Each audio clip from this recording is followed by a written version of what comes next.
नमस्कार, स्वागत करती हूँ आप सभी का अपने उत्तराखंड बुलेटिन में। आपके साथ मैं हूँ अमीषा यादव। तो चलिए शुरू करते हैं खबरों का सिलसिला। मुख्यमंत्री पुष्कर सिंह धामी दिल्ली के लिए रवाना हुए हैं। अगले 2 दिन मुख्यमंत्री पुष्कर सिंह धामी दिल्ली में ही रहेंगे। इस दौरान कई केंद्रीय मंत्रियों से सीएम धामी मुलाकात भी करेंगे। केंद्रीय जल शक्ति मंत्री से सीएम धामी मुलाकात कर राज्य से संबंधित विषयों को रखने जा रहे हैं। वहीं दिल्ली रवाना होने से पहले मुख्यमंत्री पुष्कर सिंह धामी मीडिया से मुखातिब होते हुए कहा कि केंद्रीय मंत्रियों से मुलाकात के दौरान उत्तराखंड के विषयों को रखा जाएगा। ऊर्जा विभाग से संबंधित स्वीकृति राज्य को मिली है, जिसको लेकर प्रधानमंत्री और ऊर्जा मंत्री को धन्यवाद करता हूं।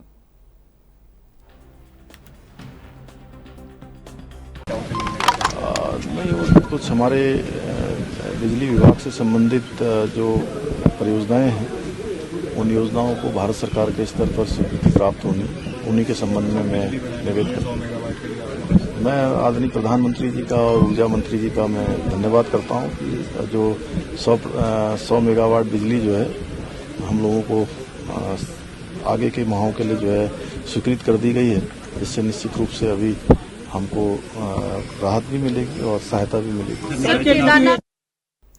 उत्तराखंड में कांग्रेस नए सिरे से जान फूंकने की तैयारी में है। वहीं 2 विधानसभा क्षेत्रों में हुए उपचुनाव के परिणाम पक्ष में आने के बाद कांग्रेस पार्टी का मनोबल बढ़ा है। कांग्रेस पार्टी के सामने अब प्रदेश में नगर निकाय चुनाव के साथ ही केदारनाथ उपचुनाव की चुनौती है। इसे देखते हुए प्रदेश प्रभारी कुमारी शैलजा ने प्रदेश कांग्रेस कमेटी, विधानमंडल दल के साथ ही पूर्व विधायकों, पूर्व मंत्रियों और पूर्व सांसदों की नई दिल्ली में बैठक चल रही है। देखिए हमारी एक खास रिपोर्ट।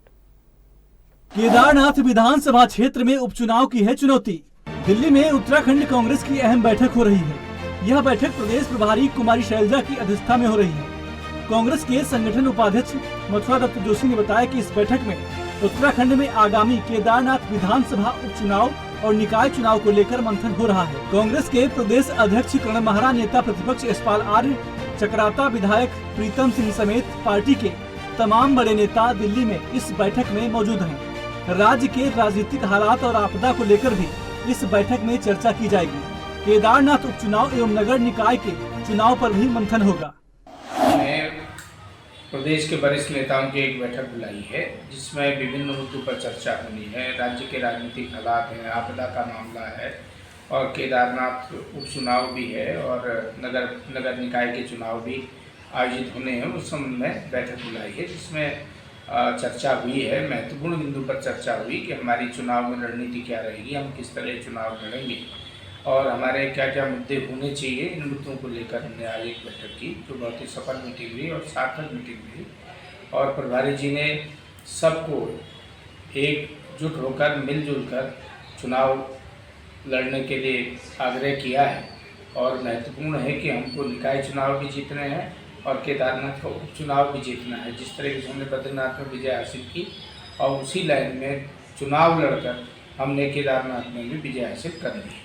जनता जानती है उसको किसे चुनना है। कांग्रेस पार्टी की दिल्ली में बैठक पर बीजेपी के प्रदेश प्रवक्ता नवीन ठाकुर का कहना है, कांग्रेस को दिल्ली में बैठक करने से कोई खास असर पड़ने वाला नहीं है। बीजेपी की तैयारी उत्तराखंड में पूरी है। नवीन ठाकुर ने कहा कि उत्तराखंड की जनता जानती है कि उसको किसे चुनना है।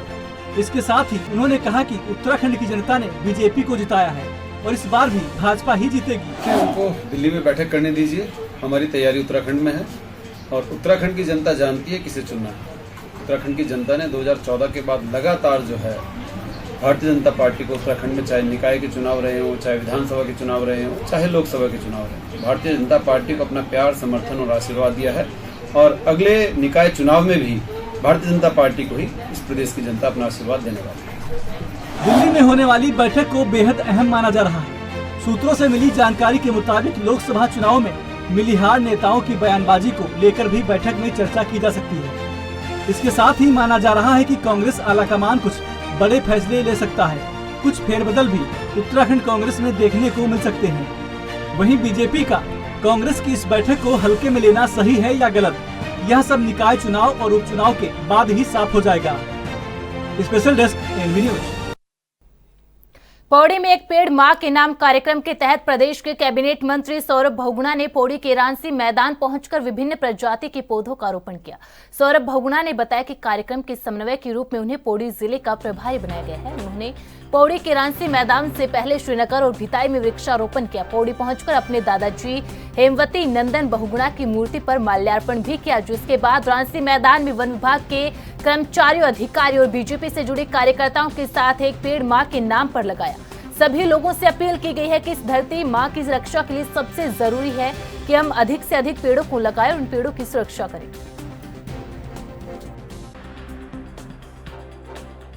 देखिए, हमारे संगठन का प्रोग्राम चल रहा है एक पेड़ मां के नाम, और इसको प्रभारी मंत्री के रूप से पौड़ी जिला मिला है और ये पूरे प्रोग्राम का समन्वय करने के लिए। और अभी हम उससे पहले श्रीनगर में थे, वहाँ पे हमने 3 जगह पर वृक्षारोपण किया, कार्यकर्ताओं से सम्मेलन किया और उसके बाद हम पौड़ी विधानसभा में आए हैं। यहाँ पर भी वृक्षारोपण करके अभी मैंने अपने स्वर्गीय दादाजी हेमवती नंदन बहुगुणा जी की मूर्ति को माल्यार्पण करके हम यहीं आए हैं और एक अच्छा प्रोग्राम है। तो दादाजी का आशीर्वाद भी लिया कि वृक्षारोपण जो है वो करना बहुत ज़रूरी है। आने वाली हमारी पीढ़ी को हम क्या देंगे, वो आज से अगर हम तैयारी नहीं करेंगे तो आने वाली पीढ़ी बहुत ज़्यादा इफेक्ट होगी। इस तरीके से पहाड़ों में वेदर चेंज हो रहा है, क्लाइमेट चेंज हो रहा है, इस तरीके से बारिश ज़्यादा बढ़ रही है, गर्मी बहुत हो रही है। वृक्षारोपण बहुत ज़रूरी चीज़ है। तो मैं आपके चैनल के माध्यम से समस्त उत्तराखंड के लोगों से निवेदन कर रहा हूँ कि एक पेड़ माँ के नाम एक ऐसा प्रोग्राम संगठन द्वारा शुरू हुआ है। ये किसी पार्टी से जुड़ा नहीं हुआ, ये आपकी माँ के साथ जोड़ने की हमने कोशिश करी है। तो अपने माँ का सम्मान करते हुए, और धरती भी हमारी माँ है, इसका भी कहीं ना कहीं संरक्षण करना हमारी जिम्मेदारी है। तो सारे लोगों को एक पेड़ अपने माँ के नाम लगाना चाहिए और इस धरती को एक अच्छी जगह बनाना चाहिए आने वाली पीढ़ी को। बिजली के बढ़ते दामों को लेकर आम आदमी पार्टी के कार्यकर्ताओं ने राज्य सरकार के खिलाफ प्रदर्शन किया और सिटी मजिस्ट्रेट को ज्ञापन भी सौंपकर पंजाब दिल्ली की तर्ज पर निःशुल्क बिजली देने की मांग की है। आम आदमी पार्टी के कार्यकर्ताओं ने आरोप लगाया कि ऊर्जा प्रदेश होने के बावजूद भी यहां की जनता को महंगी बिजली दी जा रही है। महंगे बिल भेजकर आम आदमी का उत्पीड़न किया जा रहा है, जिसे बिल्कुल भी बर्दाश्त नहीं किया जाएगा। उन्होंने चेतावनी देते हुए कहा कि यदि उनकी मांग पूरी नहीं हुई तो जन आंदोलन भी किया जाएगा।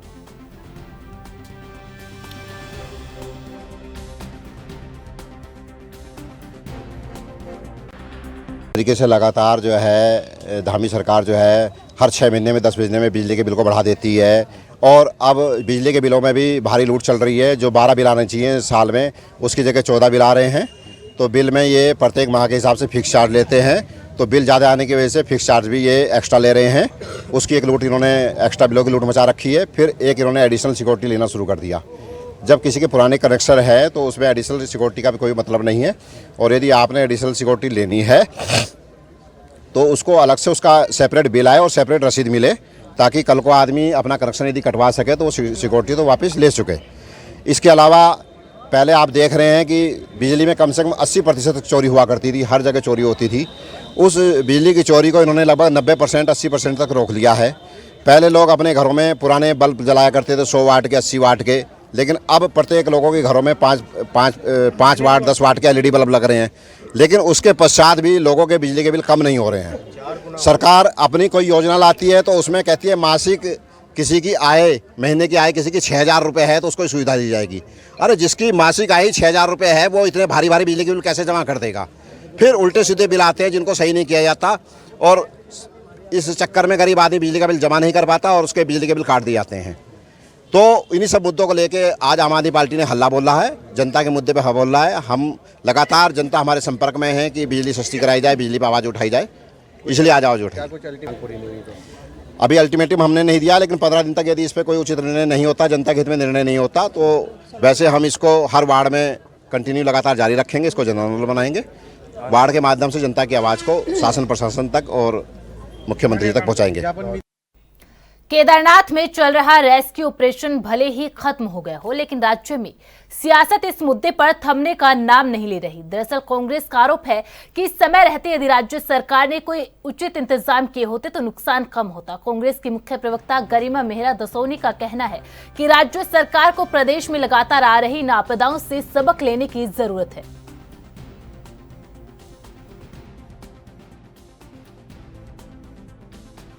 जी मैडम। देखिए, मुख्यमंत्री जी को ये समझना होगा कि आपदा जैसी चुनौतियों का सामना अकेले नहीं किया जा सकता, क्योंकि कहावत भी है अकेला चना भार नहीं फूंक सकता। ऐसे में उनको अपने मंत्रिमंडल के सहयोगियों को साथ में लेना होगा, जो दिखाई नहीं पड़ रहे, रेखा आर्या, सुबोध उनियाल, सतपाल महाराज, तमाम 5 सांसद जिनको अभी हाल ही में उत्तराखंड ने चुनकर दिल्ली भेजा है वो भी नदारद दिखाई पड़ रहे हैं। ऐसे में सबको साथ लेकर ही इस चुनौती से पार पा सकते हैं। और एक सलाह और है कि मुख्यमंत्री जी सर्वसमिति गठित करें जिसमें तमाम विपक्षी दलों के वो बुद्धिजीवी नेता जिन्होंने अपने कार्यकाल में आपदाओं से बेहतर प्रदर्शन किया और आपदाओं से पार पाया और तो और दूसरे वर्गों के लोगों को भी जो अच्छा बेहतरीन काम सोसाइटी के लिए कर रहे हैं, चाहे वो पर्यावरणविद हों, चाहे वो साइंटिस्ट हो, रवि चोपड़ा जी हों, अनूप नौटियाल जी हों, इन सब का एक समिति बनानी चाहिए, राय मशविरा करना चाहिए और विपक्ष को भी इस समय सहयोगात्मक, रचनात्मक और सकारात्मक विपक्ष की तरह लेना चाहिए। केवल हवाई दौरों से कुछ नहीं होगा। पर्वतीय जनपद में जहां आपदा आई है, यदि वो कैंप कार्यालय खोलेंगे तो बेहतर समन्वय स्थापित होगा, बेहतर एडमिनिस्ट्रेशन होगा काम का। सलाहकार होते हो तो 2013 में जब हमारा केदारनाथ की पूरी घाटी, जब वहां पे मैं कहूं कि श्रद्धालुओं की लाशें बिछ गई थी तो इन्होंने उस पर राजनीति की थी। इनको उस वक्त कैंप कार्यालय नहीं, उस वक्त उनको वहीं पे रहना चाहिए था और सबकी मदद करनी चाहिए थी। पर लेकिन ये बहुत ही, मैंने कहा कि ये आपदा में अवसर खोजने वाले लोग हैं और इनका पर्दाफाश हो चुका है, तो हमें सलाह न दे। डेंगू की रोकथाम के लिए स्वास्थ्य विभाग लगातार एक्शन मोड में काम कर रहा है, जिसे देखते हुए देहरादून शहर के लिए कल 100 वॉलंटियर नियुक्त किए गए हैं। इस बात को लेकर देहरादून के सीएमओ डॉक्टर संजय जैन ने कहा कि देहरादून के सभी वार्डों में नगर निगम के सहयोग से एक वॉलंटियर नियुक्त किया गया है, जिन्होंने 1 अगस्त से कार्य की शुरुआत कर दी है। साथ ही उन्होंने कहा कि हमने इनकी ट्रेनिंग करा दी है और यह वॉलंटियर आशा कार्यकर्त्री और नगर निगम की टीम के साथ मिलकर धरातल पर काम करेंगे, तो हमें उम्मीद है कि इस बार हम डेंगू जैसी महामारी को रोकने में सफल होंगे।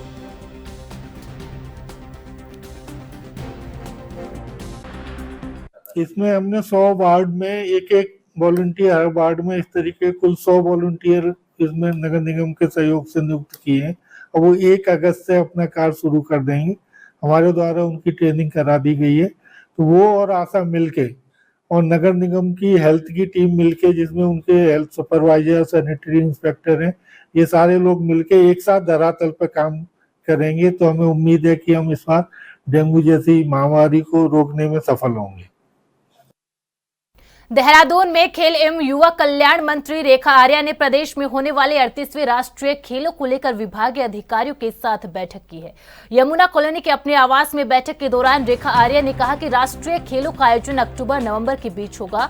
उन्होंने अधिकारियों को इसके लिए समयबद्ध तैयारी करने के निर्देश दिए हैं। खेल मंत्री ने गर्ल्स स्पोर्ट्स कॉलेज लोहाघाट की तैयारियों और स्पोर्ट्स यूनिवर्सिटी एक्ट बनाने के संदर्भ में भी निर्देश दिए। खेलों को लेकर आपने बैठक ली है और क्या मामला है पूरा, क्या निर्देश दिए हैं? देखिए, एक तो राष्ट्रीय खेल जो अपने यहाँ अक्टूबर से नवंबर के मिड में होंगे, उसकी तैयारियों की आज समीक्षा की।